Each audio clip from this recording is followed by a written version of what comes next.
오늘의 주요 뉴스, 주요 이슈 시원하게 풀어드리겠습니다. 오늘의 커버스토리 박상현 아나운서입니다. 어서 오세요. 네, 안녕하세요. 박상현입니다. 오늘도 비 소식 있죠? 오늘도 비 소식이 있습니다. 서울 같은 경우에도 지금 약한 비가 내렸다 그쳤다를 그래요. 반복하고 예. 있는 것 같아요. 아침에 출근할 때는 또 비가 조금 오는 것 같았는데 네. 안 오기도 하고 예. 왔다 갔다 합니다. 산발적으로 오늘 좀 종일 비가 내릴 것 그렇네요. 같아요. 예. 비 양이 많지는 않습니다. 그래도 아침 출근길에 우산은 챙겨 나오시는 게 좋을 것 같고요. 예. 내일은 또 덥다고 하네요. 그래요? 다시 무더위가 찾아오고 비는 금요일 밤에 다시 내리기 시작한다고 합니다. 네, 잘 들었습니다. 자, 오늘의 첫 이슈는 네. 내란 특검의 윤 전 대통령 체포영장 청구 소식입니다. 네, 그렇습니다. 12.3 비상계엄 사건을 수사하는 조은석 내란 특별검사가 윤석열 전 대통령에 대한 신병 확보에 나섰습니다. 지난 18일에 수사를 본격 개시했고 엿새 만인 거고요.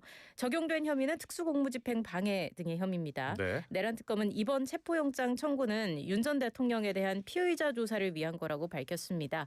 윤 전 대통령이 경찰의 출석 요구에 2차례에 걸쳐서 불응하고 예. 지난 19일에 이뤄진 3차 출석 요구에도 불응하면서 이후 소환에도 응하지 않을 의사를 명확히 했다는 거고요. 예. 사건의 연속성을 고려해서 체포영장을 청구하게 됐다면서 윤 전 대통령은 여러 피의자 가운데 한 명에 불과하고 다른 피의자들은 다 조사를 받았다고 설명했습니다. 그러면서 특검은 수사기간에 그 제한이 있다. 끌려다니지 않을 예정이고 엄중히 수사를 진행할 거라고 강조했습니다.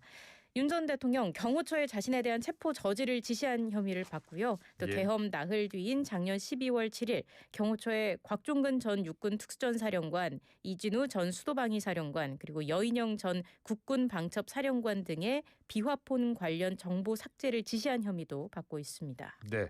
체포영장 청구에 대해서 윤 전 대통령 측은 어떤 입장입니까? 일단 윤 전 대통령은 이 사건이 경찰에서 특검으로 이관이 될 거라고 해서 네. 특검 발족 이후에 일정 조율을 거쳐서 조사에 응할 생각이었는데 특검은 윤 전 대통령에 대해 단 한 차례도 출석 요구나 소환 통지를 하지 않고 기습적인 체포영장 청구를 한 상황이라고 비판했습니다. 그래요? 예. 그러면서 정당한 절차를 지킨다면 소환에 응하겠다는 입장을 내비쳤습니다. 네. 자, 김민석 국무총리 후보자 청문회 소식부터 또 알아보겠습니다. 여야가 강하게 충돌했습니다. 네, 그렇습니다. 김 후보자의 재산 형성과 학위 취득, 군 복무 관련 의혹 등을 두고 충돌을 했는데 특히나 관심을 모았던 게 야당이 김 후보자의 자금 출처에 대해서 집중적으로 캐물은 부분이었습니다. 국회 인사청문회에서 국민의힘은 김민석 총리 후보자가 최근 5년간 신고한 수입은 국회의원 세비 5억 원인데 지출한 돈은 13억 원이라면서 전 배우자가 부담했다는 자녀 유학비 2억 원 정도를 빼더라도 남은 6억 원의 출처가 석연치 않다고 캐물었습니다. 네. 주진우 의원 같은 경우에는 그러니까 이게 일반 국민에게는 큰 차이라면서 월급의 거의 2.5배의 지출이 있다 보니까 돈이 어디서 나왔는지 그 얘기가 있었던 거다. 그게 문제가 됐던 거다라고 얘기를 했고요. 반면에 민주당 의원들은 이런 비판을 무리한 정치 공세로 규정하고 김 후보자를 적극 옹호하는 모습을 보였습니다. 김현 민주당 의원의 경우에는 마치 6억 원을 쟁여놓고 썼다는 뉘앙스와 6억을 불법 자금으로 규정해서 후보에게 주의를 주는 건 매우 부당하다는 점을 지적한다고 목소리를 높였습니다. 네, 김민석 후보자는 어떻게 해명을 했습니까? 국회의원 세비 같은 그 공식 수입보다 지출이 많았다는 지적에 대해서 세비 외 수익이 사회적인 통념에 비춰 과하게 넘은 경우는 없었다고 거듭 주장했습니다. 세비 이외의 수익은 축의금이나 조의금, 2번의 출판기념회에서 모여진 돈과 처가 장모에게 간혹 지원받은 생활비 정도라고 얘기를 했습니다. 구체적으로는 조의금이 1억 6천만 원, 2차례 출판기념회 수입이 2억 5천만 원이고 장모에게서 모두 합쳐 2억 원을 지원받았다고 설명을 했는데요. 축의금 1억 원가량은 모두 처가에 넘겨줬다고 설명했습니다. 또 이런 돈은 일부에서 말하는 것처럼 특정 시기에 몰려서 현금을 쌓아놓는 방식이 아니라 매년 분산돼서 조금씩 그때그때 지출했다고 부연 설명을 했습니다. 네. 여야는 청문회 초반부터 충돌했는데 자료 제출 때문이에요? 네, 그렇습니다. 일단 배준영 국민의힘 의원은 후보자가 본인을 포함한 주변인의 개인정보 제공 동의를 제대로 하지 않았고 예. 쟁점을 제대로 설명하는 알맹이 있는 자료는 전무하다 이렇게 목소리를 냈습니다. 국민의힘은 가족과 전처를 빼고 수상한 금전 관계가 있는 딱 5명만 증인으로 요청을 했는데 민주당이 응하지 않았기 때문이라고 공격을 한 거고요. 그래요. 예. 그러니까 이제 민주당 김영 간사가 민주주의 최고의 마지막 수단인 표결로 채택을 하면 되는데 이종배 위원장께서 협상이 안 되면 결렬된 것으로 하자고 해서 최종적으로 증인 참고인 없이 청문회가 개최된 거다. 이렇게 반박을 했습니다. 지금 말씀드린 것처럼 청문회 내내 양측의 감정이 좀 격해진 모습이었어요. 국정 철학과 방향성, 능력 이런 후보자 진짜 검증은 여야를 막론하고 거의 보이지 않는 모습이었고요. 국회는 하루 더 청문회를 진행을 합니다. 오늘 진행을 하고 임명동의안을 본회의 표결에 붙일 방침입니다. 네. 오늘 청문회도 좀 더 지켜보고요. 네. 이재명 대통령이 국무회의에서 해수부 연내 부산 이전을 검토하라라고 지시했죠. 그렇습니다. 이 대통령이 대선 기간에 내건 대표적인 지역 균형 발전 공약 중 하나이지 않습니까? 어제 국무회의에서 강도형 해수부 장관에게 지시를 한 건데요. 예상보다 빠른 이전을 주문했다라는 분석이 많이 나왔습니다. 예. 이 경우에는 새 청사를 건설할 시간이 없는 만큼 임대 형식으로 공간을 마련해서 이전을 추진해야 할 가능성이 커 보입니다. 여기에 정치권에서는 그제 새 해양수산부 장관 후보자로 그 부산 출신의 민주당 전재수 의원을 지명한 것과 맞물려서 해수부 이전 작업에 더욱 속도가 나지 않겠느냐라는 분석이 나오고 있습니다. 예.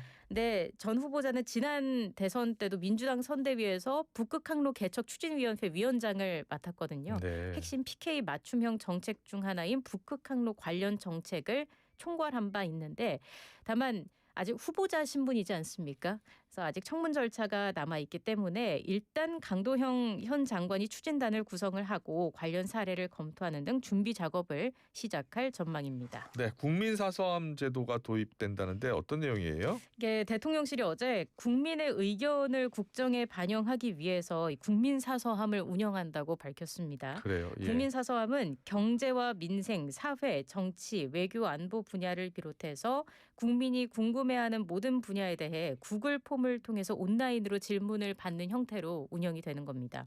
접수된 모든 질문은 이재명 대통령에게 보고가 되고요.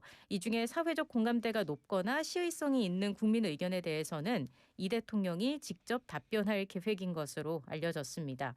질문을 원하는 국민은 해당 구글 폼에 접속을 해서 자신의 이름이나 닉네임, 연령대, 질문 분야, 질문 내용을 적으면 됩니다. 대통령실은 국민사서함 개설은 국민과의 소통을 중시하는 이 대통령의 확고한 의지가 반영된 거라면서 앞으로도 국민이 모든 정책 결정의 중심이 될 수 있도록 지속적으로 소통 창구를 확대하고 국민이 체감할 수 있는 변화를 만들어 나가겠다고 강조했습니다. 이재명 대통령이 직접 답변한다는 게 그게 포인트인 것 같아요. 포인트네요. 네. 예. 보통 이제 대통령실 입장이라든지 이렇게 나오는데요. 네, 그렇습니다. 자, 여야가 본회의를 내일 열기로 합의를 한 거예요? 네, 그렇습니다. 민주당 김병기, 국민의힘 송원석 원내대표가 어제 국회에서 우현식 의장 주재로 회동을 했고요. 네. 상임위원장 재배분, 본회의 일정 등을 논의했습니다. 그리고 내일 본회의를 열기로 합의를 했습니다. 대표적인 친한파 정치인인 찰스 랭글 전 미국 하원 의원에 대한 추모 결의안을 채택한다지만 핵심은 추경안 시정연설입니다. 그래요. 시정연설에서 정부는 전 국민 민생 회복 소비 쿠폰 지급 등 30조 5천억 원 규모의 추경안의 필요성을 국민에게 설명할 계획입니다. 자, 그리고 추경안 심사. 지금 추경안 심사도 해야 되고 또 상임위원장 배분도 해야 되는데 네. 법사위원장 자리를 놓고 여전히 충돌하고 있고요. 그렇습니다. 계속해서 이견을 좁히지 못하고 있는 상황입니다. 법사위원장직 말씀을 해주셨습니다만은 그게 이제 민주당 몫인 법사위원장을 관리에 따라서 야당인 국민의힘이 맡아야 한다라고 국민의힘은 주장을 하고 있는 거고요. 그래요. 민주당은 과거 합의대로 22대 국회 전반기가 끝날 때까지 1년 더 현재 원구성을 유지해야 한다라는 입장을 고수하고 있는 그런 상황인 겁니다. 추경안 심사를 위한 국회 예산결산특별위원회 등 상임위원장 그 배분 문제에 대해서 양당이 여전히 이견을 좁히지 못하고 있는 상황이고 재협상을 기약을 하고 있는 모습입니다. 우 의장은 정부가 제출하는 추경 심사를 위해 예산결산특별위원회 의원 명단을 내일까지 제출해 줄 것을 요청을 했고요. 또 법제사법위원회 등 공석으로 남은 5개 상임위원장 배분 문제에서의 여야 합의와 윤리특별위원회 구성, 항공참사특별위원회 활동 기한 연장도 논의해 달라고 당부했습니다. 민주당은 국민의힘과의 협상이 지지부진하면 27일에 본회의를 열어서 예결위원장을 선출한다는 방침입니다. 6월 임시국회가 끝나는 다음 달 4일까지 추경안을 마무리하겠다는 게 민주당의 목표인데 야당과 접점을 찾을 수 있는 시간이 많이 남지는 않은 상황입니다. 네. 어제 이 시간에 이스라엘, 이란 휴전 소식을 전해드렸잖아요. 네. 휴전 발효가 24시간 후 종전. 네. 이게 지금 휴전 상태 맞아요? 글쎄요. 지금 어떻게 된 거냐면 어제 저희가 말씀드렸을 때 이제 전쟁이 조만간 끝나지 않겠냐라는 얘기까지도 그랬죠. 전해드렸어요. 트럼프 미 대통령이 미국 동부 시간으로 23일 오후 6시에 이스라엘과 이란 시간으로는 24일 새벽 1시 때의 휴전을 불쑥 발표를 했습니다. 예. 이때부터 양국의 최종 작전 6시간을 거친 뒤에 이란의 12시간 휴전 그리고 뒤이은 이스라엘의 12시간 휴전으로 구성된 3단계 시간표도 제시를 했습니다. 트럼프 대통령은 24시간의 휴전이 지켜지면 전쟁이 공식 종료된 것으로 간주한다고 밝혔고요. 종전은 우리 시간으로 오늘 오후 1시에 그럼 이뤄지게 되는 겁니다. 네, 위태로운 상황은 계속 이어지고 있습니다. 뭐 지금은 괜찮은 것 같은데 예. 위태로운 상황이 이어졌어요. 어제 미사일 쏘기도 했다면서요. 맞습니다. 휴전이 발효되고 나서 한 3시간 정도 좀 지난 시간에 이스라엘군이 이란의 미사일 2기가 날아와서 요격 작전을 펼쳤다고 했고요.